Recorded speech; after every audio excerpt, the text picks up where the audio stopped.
Well, some of the stranger things that had happened when we came out of the basement right after the tornado, the water faucets outside was running water out, and I thought, did I forget to turn the water off or something? I thought, well, that was strange. You know, I was sure I hadn't even used the water. And so I turned the water faucets off. And later, a day or so, when I was telling someone else about it, I was almost afraid to tell them. They said, well, that's kind of natural for a tornado. They said it'd open up the water faucets like that. And then I would say the Sunday, when we came back to try to salvage some things, our son was helping, and he says, Dad, how come you got this radio plugged in the basement? And I said, I didn't have it plugged in the basement. Evidently the wall had separated and the cord had dropped down into the basement, and he had to take a knife and cut it off to salvage the radio.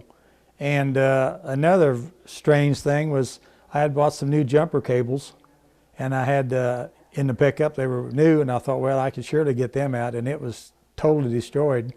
And when I went to get the jumper cables, I couldn't find a couple of the ends. The ends were gone off of the jumper cables, and so they were no good. And there was a lot of strange things like that had happened. I had a fireplace, and the fireplace, the top of the fireplace went down in my basement, but right there on the mantle, I had a lot of different little,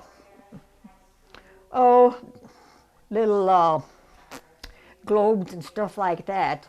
And one was still there. All the other ones were knocked down, but there was one little snow globe still sitting there. And like in the bedroom too, I had a picture, and it was still hanging there. I noticed on the inner walls, there was still some stuff hanging there. But I had some stuff like in the west part of the house, I found it in the east part of the house. Then I had my big trash can, that was in the alley, east of my house, that was in my, that was found in my kitchen. So how it got there, I don't know. I was first of all very concerned because my rings were in the house. I hadn't worn my rings to work because they were a little big, and I was afraid I would lose them in a sack, But luckily, that night yet, on Saturday night, Randy said, where were your rings? I said, they were in my dresser drawer, and I said, I don't know whether you can get back in that bedroom. Well, I can't believe this happened, but that house was plastered, and the ceiling broke in that bedroom. There was not a west wall or a south wall left, but there was a north wall.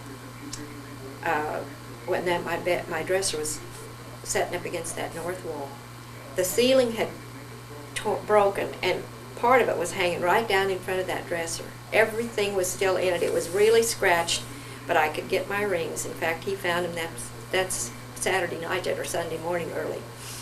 And then on Sunday afternoon, I said my purse was in that front hallway, but I said, I don't know where it is. Well, we started digging through debris where we thought that hallway was, and sure enough, in about 2 hours, we found my purse.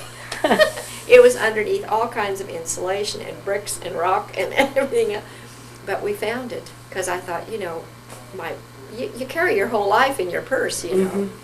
So we found that. So by 5 o'clock in the afternoon, I was feeling a lot better.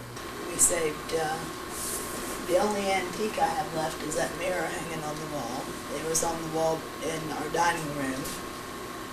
And I have a little washboard back there that was in the laundromat here when they used to use washboards, and it was okay. And then my angels. I have 3 angels. Yeah. Grandson Ryan come crawling out from under that pile of rubble out there, dragging that mirror, and it looked like it'd been just unhooked off the wall and laid there. It wasn't broken at all? When the girls brought my angels out, I thought they'd gone to Great Bend and bought me new ones. I thought, oh, that was so nice of them. They went and bought them, and this was Sunday afternoon. And that was the first time we'd got to come back in here. When we were able to, Monday while we were cleaning up, to look at things and see what was left and what was salvageable and what wasn't, the pictures on the wall, most of that was was gone. It was not where it had been. They were laying on the floor, they were askew, they were, whatever. The one thing that was left hanging on the wall where it had been was, I had a small cross by the front door, and it was actually just on the wall with sticky tack. Wow. Yeah, and it stayed there. And it was there the whole time that we were doing the cleanup. We left it up, and then that was one of the last things that we took off the wall and when we were finished with the cleanup. One of the funny things was 3/4 of the roof was gone. And we found pictures from the living room, the hall, throughout the rest of the house. But in the bathroom, it had taken almost a fresh roll of toilet paper, unrolled it, like lifted up the house, or what was left of the roof, and then just draped it, like you were teepeeing somebody's house. It was fun. I mean, it was perfect. ornate. I mean, You know, it was, you couldn't have asked for a nicer job. we They just had laughed. toilet paper hanging all the way from the Yeah. top. We just And, laughed about that. Well, and the irony of it is, all the times as youth pastor, when our house had been toilet papered by the teens, it was just kind of like, this is fitting. You know, Our lovely and it was bathroom. funny, there were like holes in the double glass in the bathroom, perfectly round circles in the outside glass, but nothing came through the inside glass. It's like it hit and just dropped in two places. And, you look up, Like it'd the been cut, ceiling, just like cut glass, wasn't it? I mean, just like. it was almost a perfect it was circle. weird. And there, you didn't find anything Mm-mm. anywhere? Nothing. You don't, That was weird how it did things. I had a china hutch, had glass shelves, about 4 of them, and all the stuff that was in it was broke. 2 side glass pieces that are on the side was intact. The door was gone, it was ripped off, you didn't see it. All the shelves must have went down like dominoes. Not one shelf broke, but all the stuff in there was broke.